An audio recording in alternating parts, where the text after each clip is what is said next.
sudah 10 hari mengerami induknya hilang, lalu kita bikin apa menetes ada pakai lampu somprong tuh, kira-kira tuh dari itu, gara-gara pemainnya hilang, gara-gara induknya hilang, karena musim maling kaitannya dengan musim permainan, main judi.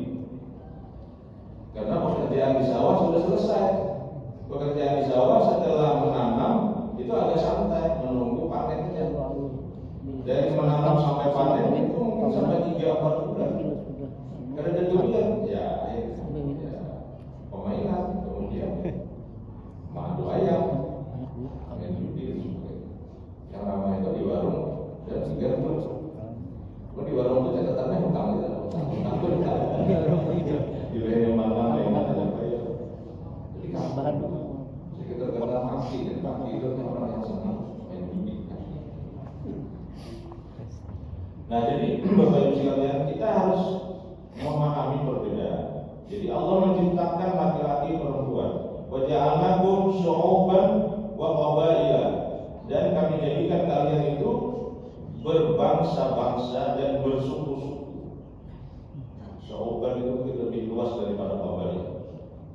Jadi manusia itu secara sosiologis dia terikat atau dia mengelompok, bersuku-suku, berbangsa-bangsa. Mereka hidup bergrup-grup, berkelompok-kelompok, bergeng-geng dan sebagainya. Itu artinya fitrah kemanusiaan. Tidak ada manusia itu yang hidup mau sendiri saja. Makanya kemudian Rasulullah SAW mengajarkan sholat berjamaah. Jadi sholat berjamaah ini sebenarnya merupakan respon terhadap garizah atau fitrah kemanusiaan, di mana manusia itu senang berkelompok. Cuma nanti kan masalahnya jamaah ini berkelompok lagi kan, sub-sub kelompok dari jamaah sholat itu. Ini jamaah masjid ini, jamaah masjid ini, jamaah masjid ini, jamaah masjid ini. Untung sekarang ini sudah agak lumayan kan. Ini jamaah mana nih? Oh ini jamaah keliling. Oh berarti banyak masjid sedikit. Jamaah keliling. Gak ada jika jamaah keliling. Nah tapi kalau misalnya undang ada mau sembahyang ya, kecuali dia rumahnya. Ini bermasalah sedikit orang. Nah itu sedikit kan hati, mimbarnya naiknya dari belakang, orang lainnya. Kita cari masjid dan naik mimbarnya dari muka. Karena ini kan soal kayu ya. Soal mimbar itu soal kayu. Kayu yang bisa meninggikan orang berdiri ya. Bagaimana agar supaya hakim terlihat. Al-Jihad dulu sempat awal-awalnya ini bikin mimbarnya di atas seperti masjid Istiqlal. Istiqlal masih di atas.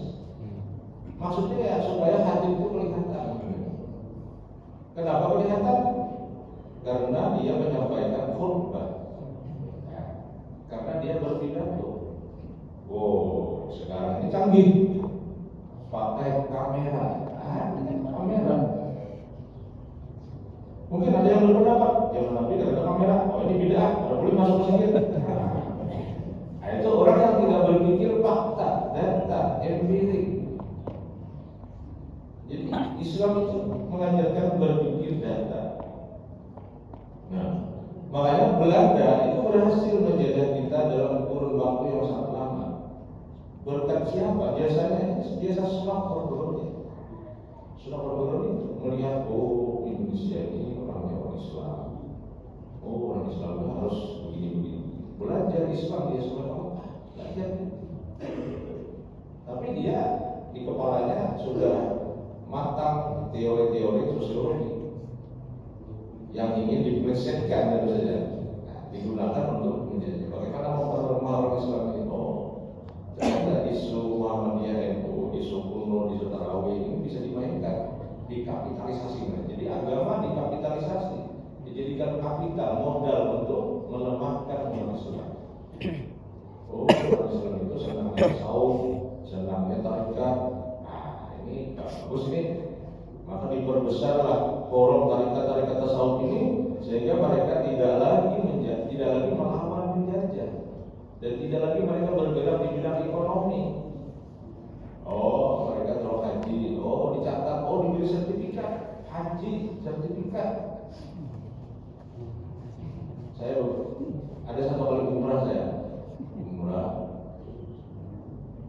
pulihkan umrah, diberi sertifikat. Dari Belanda. Ada banyak, ini kan mengenal aja. Ini banyak mencarinya. Oh, Belanda memberi sertifikat, orang haji diberi sertifikat. Itu secara tidak langsung ingin menunjukkan bahwa kita ini kok berpikirnya memberikan sertifikat. Padahal kan boleh sertifikat ijazah bisa dicetak di jalan orang. Oh, ini kan menarik. Kalau dibaca soal kan, oh bukan pasar pramuka. Kalau jalan pramuka ini tapi para rumah kita.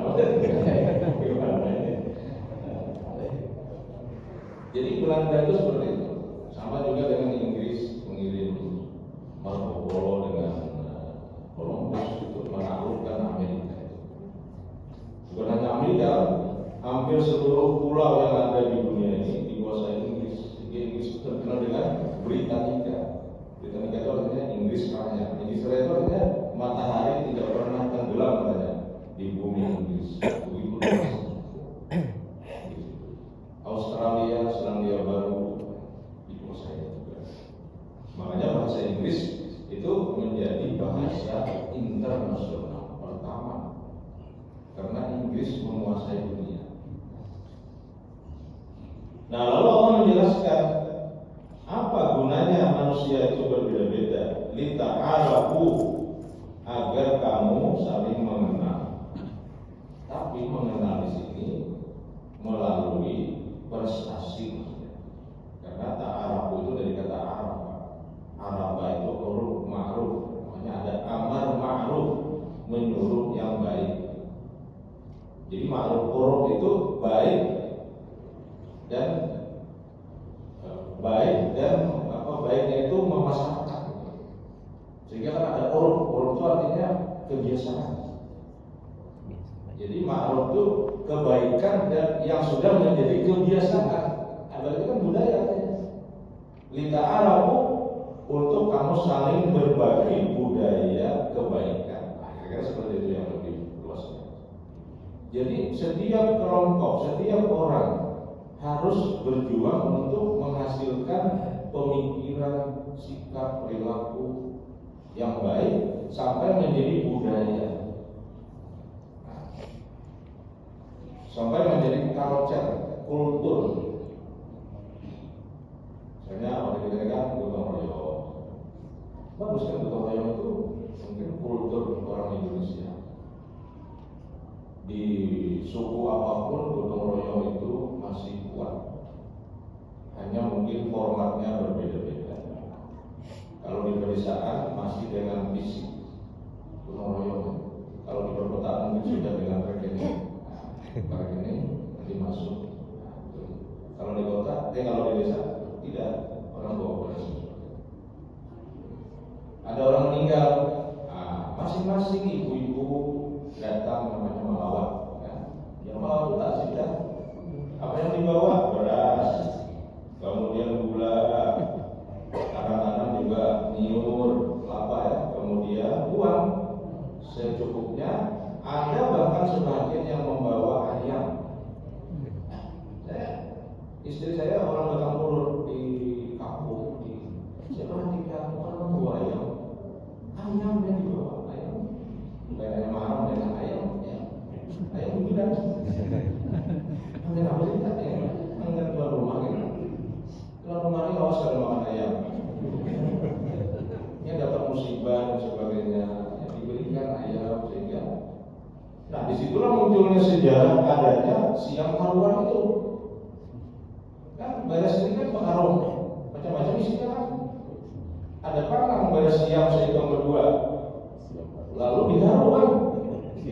Siang haruan. Itu munculnya siang haruan itu dari orang melawat dan orang bermitra sama dia. Nah, di kampung itu tuan guru, karena tuan guru ini tidak punya gaji, ya, semata-mata berdakwah lillahi ta'ala, maka tuan guru itu diberi beras fitrah. Maka setiap tahun guru itu banyak dapat beras, bertahun-tahun, 2-3 tahun. Kemana? Memakan ini kalau dimakan ini kalau banyak beras, akhirnya dijual ke pasar. Nah, disitulah munculnya siang haruan. Haruan, nah, ini apa nih beras apa nih Pak? Ini siang mus, ini siang menjalan. Kalau ini Pak, kamu rasa apa nih? Siang haruan. Kita saya belum pikir haruan ini lawannya kukuyo, sampah. Ternyata haruan itu jiwa, tapi berharu. Diaduk, haruan itu kita. Nah, kita itu disuruh untuk melakukan tradisi baik. Jadi itu takziah versi desa. Lalu akhirnya memasak. Nah dimasak apa? Ada masaknya yang dibawa masyarakat tadi. Nah, dimasak. Kemudian makanan dibacakan doa supaya si arwah ini mendapatkan keampunan dan rahmat dari Allah. Nah itu tidak ada masalah sih kan? Yang masalah itu kan ketika keyakinannya, nah ini bilang ada diarwahi bisa datang dia orang meninggalnya. Nah ini masalahnya di sini. Tapi kalau bermakanan yang dimakan tadi yang dimasak tadi yang dibawa orang juga tidak ada masalah. Itu zaman Nabi kan ada isna'u li ali Ja'far ta'am. Hai sahabat kata Nabi, usahakan Ja'far itu makanan. Karena mereka sedang bergabung meninggal salah satu dari keluarga. Di kampung modelnya seperti itu. Nah, makanya nanti di kampung itu yang penting kita dakwahkan orang meninggal itu masuk alam barzah. Ya, dia tidak kembali. Tapi ada kami mimpi aja. Ya, kami mimpi biasa. Karena pergaulan sama saya hidup, kami mimpi bahwa yang meninggal hidup itu mimpi biasa. Tapi Pak ini malam tadi itu ada berita yang akan pindah aja. Kalau itu udah kampung ini kan. Itu aja bila sampai 100 hari kalau tidak wajib itu masih jauh. Maka oleh karena itu harus kita usir ini dengan cara diselamatkan. Jangan lagi pemarah zamannya sana dan jauh. Itu masalahnya. Itulah animisme. Nah, jadi lita arahu itu luas sekali ya. Kita disuruh membiasakan sesuatu yang baik, dan yang baik itu sampai menjadi sebuah kebudayaan. Inna akramakum indallahi atqakum. Sesungguhnya yang paling mulia di antara kamu di sisi Allah adalah yang paling tinggi ketakwaannya. Nah, di sini standarnya. Tapi perbedaannya harus kita akui dulu.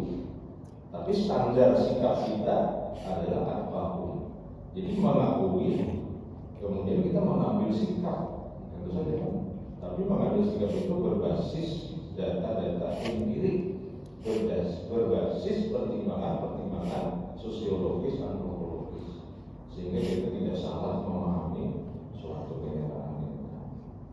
Nah, saya kira itu yang paling mendasar dalam kita hidup berbangsa bernegara ini, bagaimana kita memahami perbedaan-perbedaan, dan tidak mudah memang kadang-kadang kita terbawa oleh aspirasi politik, aspirasi kesukuan, aspirasi agama, sehingga kadang-kadang menjadi clash, terjadi pertengkaran dan sebagainya. Tapi kalau kita memahami ayat 13 ini dengan baik, saya kira kita bisa berlapang dada menerima perbedaan. Yang penting antar perbedaan itu jangan sampai menimbulkan perpecahan. Berbeda boleh, tapi berpecah belah tidak boleh. Saya kira ini yang dapat perlu sampaikan dalam rangka untuk memperingati 17 Agustus sebenarnya beberapa hari kemerdekaan. Oleh karena itu kan biasanya kalau sudah itu serangan biasanya awal atau boleh kita tahu 17-an ini biasanya kan perubahan-perubahan. Demikian Allah wa yakum ajma'in.